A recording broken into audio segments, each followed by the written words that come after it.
மலையனூர் காட்டுக்குள்ளே ஆறுதடி ஊஞ்சல் ஒன்று பச்சை கிளி கையில் ஆடுது. அடியங்காலம்மா பார்ப்பதற்கே மக்கள் கூடுது. அங்க பச்சை கிளி கையில் ஆடுது. அடியங்காலம்மா பார்ப்பதற்கே மக்கள் கூடுது. மலையனூர் எல்லையில் ஆடுதேங்க ஊஞ்சல் ஒன்று பச்சை கிளி கையில் ஆடுது.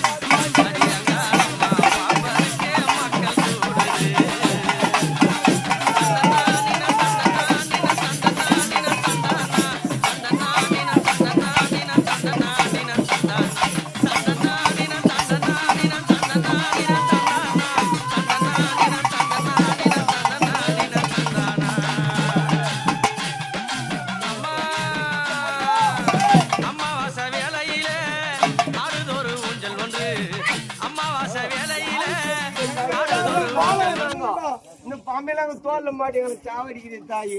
வந்தது யாரு? வந்தது யாரு? என் தாய் தான் வருவா. அங்கால பரமேஸ்வரி அடுத்தாண்டி பொங்கா வளர்த்தா அவ